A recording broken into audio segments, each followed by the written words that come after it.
जय गुरुदेव। और उससे आगे चलते हैं।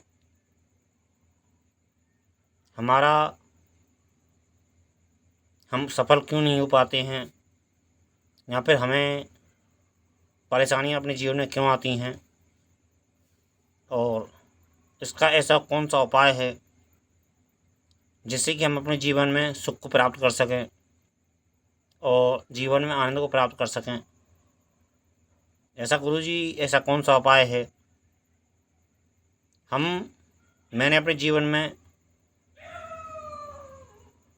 अपने बहुत पुण्य करता हूँ,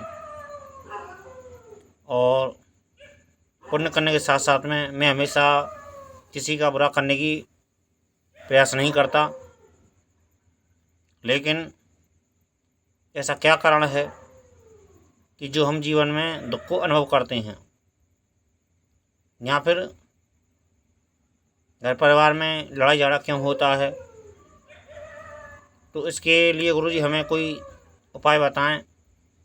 और उपाय बताने के साथ साथ में हम आपसे गुरु दीक्षा लेना चाहते हैं, और गुरु दीक्षा के साथ साथ में हमें दुख से निवृत्ति हो हमारी, ऐसा कोई उपाय बताइए। और उपाय के साथ साथ में हम सदा आनंद को भोगें, ऐसी कौन सी साधना है, ऐसा कौन सा विकल्प है? तो मित्र,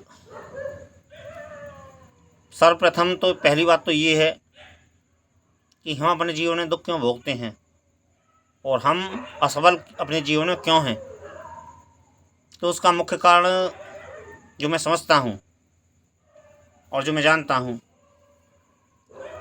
दुख इसलिए भोगते हैं हम कि अज्ञान के हम वशीभूत हैं। हमने ज्ञान की दीक्षा ली ही नहीं, और असफल हम इसलिए हैं कि हम पहली बात तो साधना निरंतर नहीं करते हैं, और साधना निरंतर करने के साथ साथ में हम मुक्त होना चाहते हैं। 100 बातों की एक बात कहूँ कि मुक्त इसलिए होना चाहते हैं कि हम जिम्मेदारियों का निर्वहन नहीं करना चाहते हैं, हम व्यस्त नहीं रहना चाहते हैं। और ज्ञानी जन ऐसा कहते हैं कि जो व्यस्त रहेगा वही मस्त रहेगा। जो अपने कर्तव्य की पूर्ति ईमानदारी से करेगा उसको सुख प्राप्त होगा। जब तक हम अपनी जिम्मेदारियों की पूर्ति ईमानदारी से नहीं करेंगे तो ना हमें सुखों की प्राप्ति होगी और ना हम समस्या से सुलझेंगे। जीवन में असफल व्यक्ति इसलिए है कि वो अपनी जिम्मेदारियों को समझता ही नहीं है। मेरे पास में ऐसे बहुत से मैसेज आते हैं, आज भी आते हैं, कि वो एक पक्ष को देखते हैं, वो केवल एक पक्ष को देखते हैं। मैंने ऐसा कई अनुभवों में भी सुना है, और मेरे जीवन में भी वो चीज़ें घटित हुई हैं कि जब हम साधना करने बैठते हैं तो हमारे जीवन में कई चीज़ें ऊपर नीचे हो जाती हैं। सर्वप्रथम या तो हम केवल साधना की तरफ ही देखते हैं।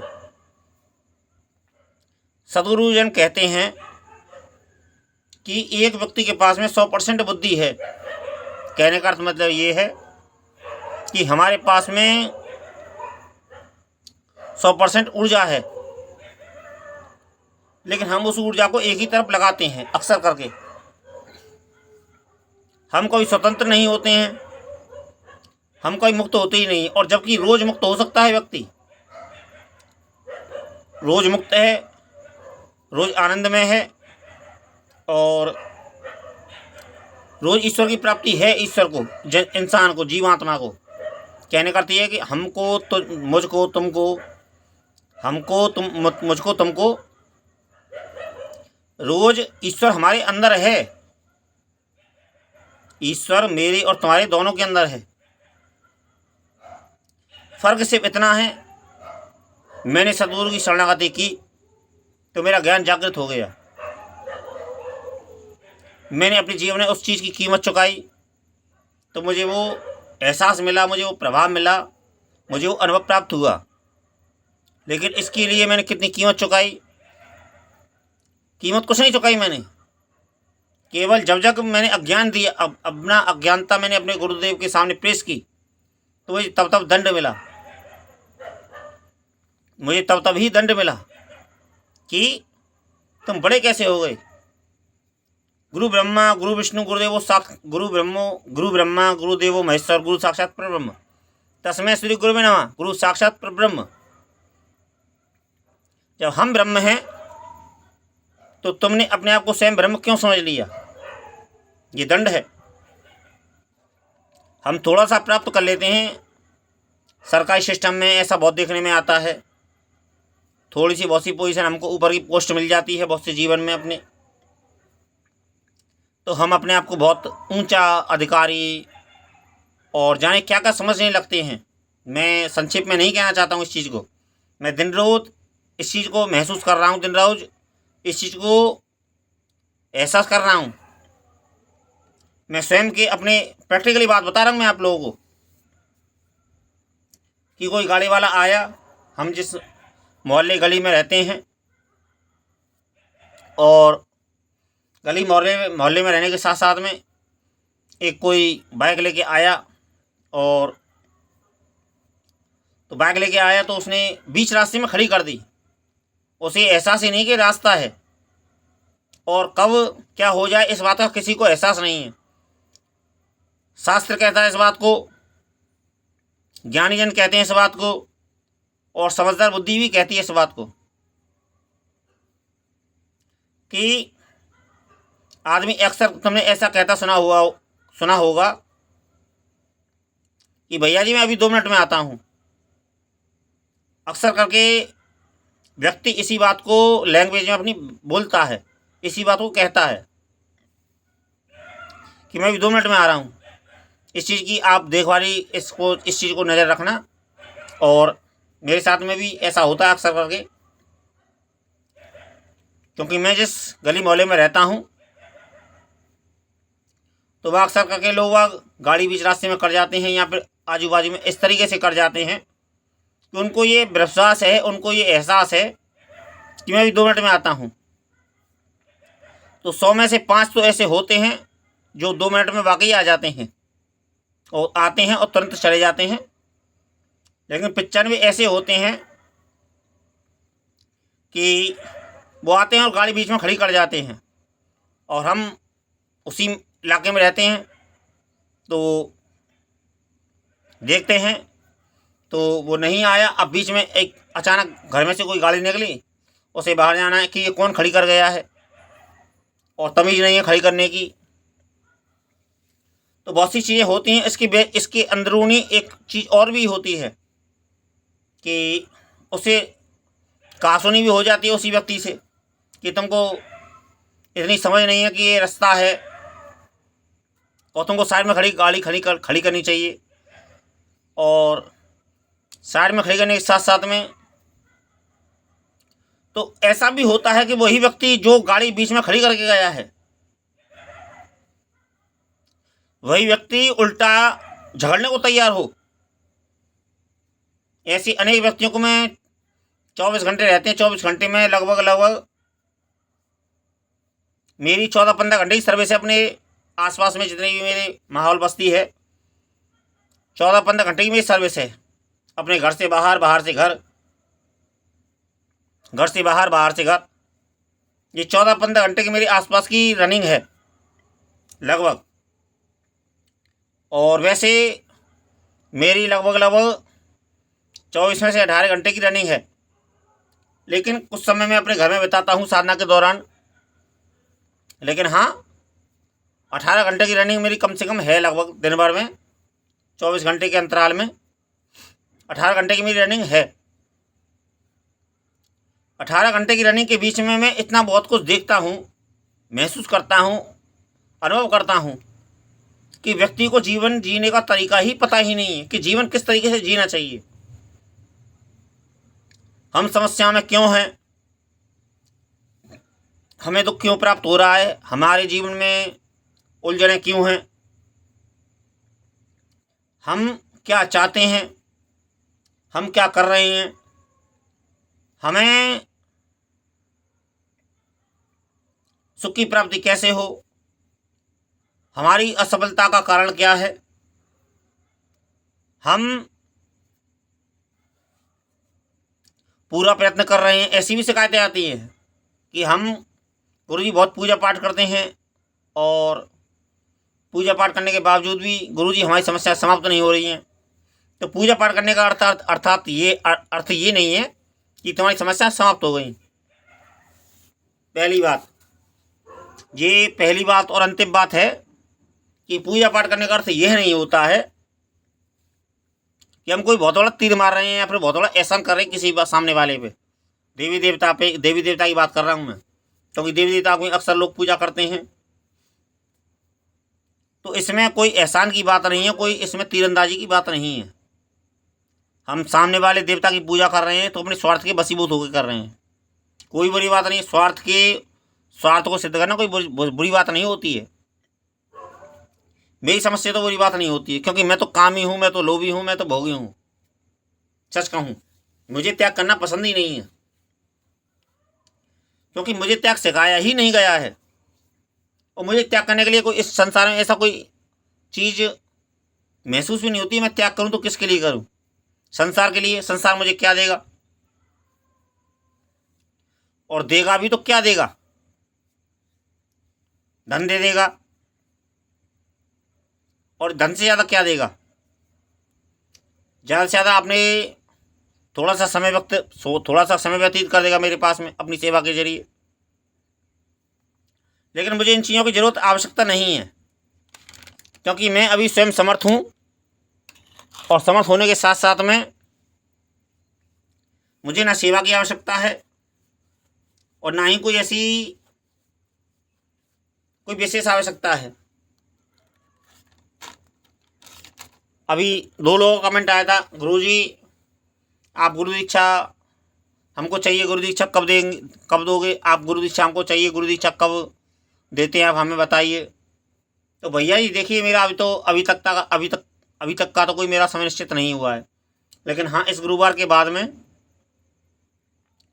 गुरु दीक्षा के विषय में बताया जाएगा, और गुरु दीक्षा कैसे दी जाएगी इस विषय में भी बताया जाएगा। और लेकिन फिलहाल मेरा जो विषय है कि हमारे जीवन में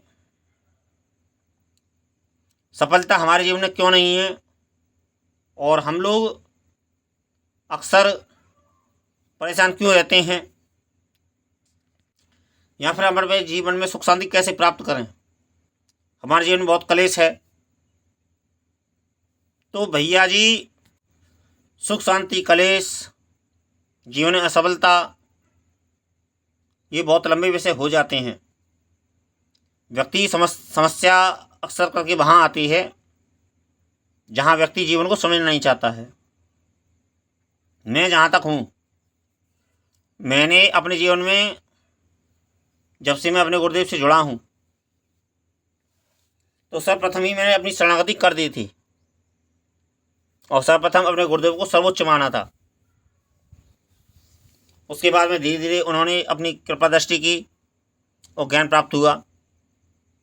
तो लेकिन बीच बीच में साधना के दौरान जब हम साधना करते हैं, मंत्र जाप करते हैं, गुरु मंत्र का जाप करते हैं, तो एक शक्ति प्राप्त होती है। तो उसके अंतराल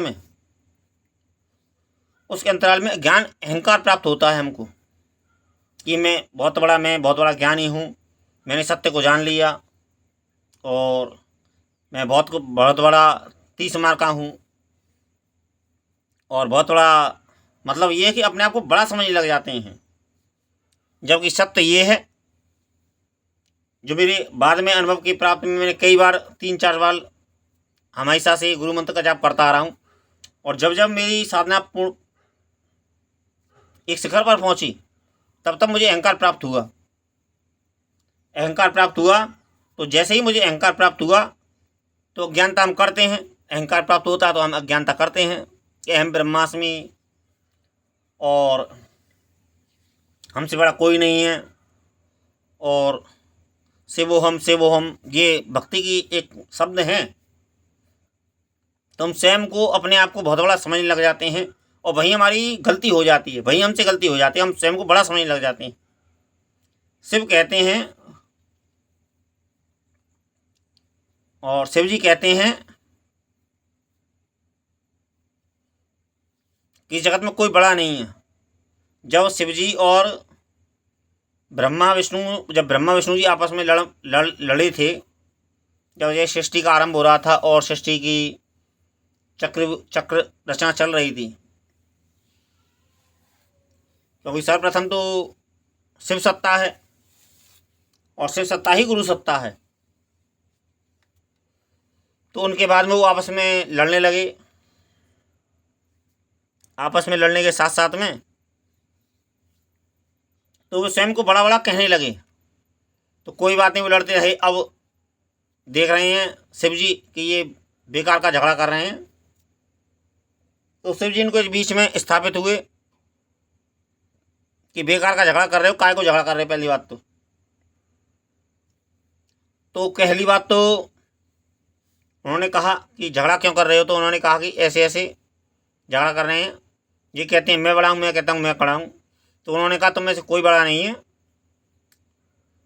और सर्वप्रथम तपस्या करो और ज्ञान को प्राप्त करो। तो उन्होंने मंत्र दिया शिव जी ने श्री हरि विष्णु को और ब्रह्मा जी को, और कि तपस्या करो। तपस्या करने के साथ साथ में कोई बात, उन्होंने वर्षों तपस्या की, हजारों वर्ष तपस्या की, और 1000 वर्ष तपस्या करने के बाद में फिर उनको सर्वप्रथम गुरु तत्व वहीं से निकला है। फिर उसके बाद में सृष्टि के बहुत सी चीज़ें हैं। ये चीज़ें हमें तब समझ में आती हैं जब हमें गुरु सत्ता प्राप्त होती है। और गुरु सत्ता प्राप्त होने के साथ साथ में जब हम ज्ञान के अधिकारी होते हैं, यहाँ पर हम ज्ञान अर्जित करना चाहते हैं। मैं जहाँ तक मैं अपना कहूँ कि झुकने में जो मज़ा है वो सर उठाने में नहीं है। सर झुकाने में हमारे पास में हजारों लोग हमारे आसपास में आ जाते हैं। सर उठाने में वही लोग हमसे कट जाते हैं। मेरा ऐसा मानना है और मेरा ऐसा स्वयं का अनुभव रहा है कि झुकने में जो आनंद है, छोटा बनने में जो आनंद है, छोटा बनकर माल मारने की एक मैं तुमको कॉमन भाषा में कहूँ, यदि हम छोटे बनकर रहेंगे तो हमको माल खाने को मिलेगा। माल खाने को मतलब ये है कि अब क्या कहूँ मैं, संसार में बहुत माल होते हैं। एक तो मेवा होती है और भी अनेक अपने भोजन में अनेक चीज़ें आती हैं। मैं यहाँ एक गुरु होने के नाते इन चीज़ों को, क्योंकि मैं एक गुरु होने के नाते, क्योंकि बहुत लोग मुझे गुरु मानते हैं और बहुत लोग दीक्षा लेना चाहते हैं, तो मैं अपने जीवों से, मैं अपने जीवा से, मैं अपनी वाणी से उन चीज़ों को दोहराऊं, ये गुरु के लिए अच्छी बात नहीं होती है। लेकिन मैं एक गुरु होने के साथ साथ में मैं तुम लोगों को आज एक रहस्य की बात भी बताऊं, भेद की बात बताऊं कि मुझे बड़ा बनने में मज़ा ही नहीं आता है। मैं एक संसारिक व्यक्ति के तरीके से रहना चाहता हूँ जीव संसार में। मुझे बड़ा बनने का कोई शौक़ नहीं है और ना ही मेरी इच्छा है। क्योंकि जो छोटे बनने में मुझे आनंद आ रहा है। लेकिन हाँ, कभी कभी ऐसा होता है कि बहुत से व्यक्ति ऐसे टकरा जाते हैं। मेरी उम्र लगभग 40 वर्ष के लगभग उस आसपास मेरी उम्र है। तो उम्र होने के साथ साथ में ज्ञान की प्राप्ति होती है व्यक्ति को। तजुर्बा एक बहुत बड़ी चीज़ होती है। तजुर्बा होने के साथ साथ में भगवत प्राप्ति भी है, गुरु प्राप्ति भी है। गुरु प्राप्ति है सर्वप्रथम, क्योंकि गुरु के जरिए ही सर्व भगवत प्राप्ति होती है। हमको जो भगवान है हम उसे जान पाते हैं गुरु के जरिए ही। गुरु नहीं, सदगुरु नहीं इस जीवन में, तो हमें कुछ भी प्राप्त हो ही नहीं सकता है। लेकिन उसके साथ साथ में हमको क्या जानना है और क्या समझना है और क्या हमारे योग्य है, इस चीज़ को भी समझना और जानना बहुत अच्छी बात है, और अच्छी बात होने के साथ साथ में बहुत ज़रूरी है। सदगुरु की कृपा से डॉक्टर नारायण दत्त माली जी ने एक कुछ बातें कही थी, दो चार बातें, दो चार चीज़ें मुझे उनकी बहुत चीज़ें पसंद आई, उनके शब्दावली कि सर्वप्रथम कि हमारी ज़रूरत क्या है ये हमको ही पता है और हमारी पूर्ति कहाँ होगी। मैं शब्दों को उनको दोहरा नहीं पा रहा हूँ क्योंकि मुझे वो याद नहीं आ रहे हैं। कि हमारी समस्या का समाधान है तो वो हमारे पास ही है। और एक उन्होंने कहा था तंत्र मंत्र, जादू टोना। जादू टोना इतनी बुरी चीज़ होती है, और मेरे स्वयं का अपना अनुभव रहा है कि व्यक्ति तंत्र में तो जादू टोना के चक्कर में यदि फंस जाए एक बार, तो बहुत घातक परिणाम सिद्ध होते हैं इस चीज़ के। बहुत समय व्यतीत हो जाता है जीवन का।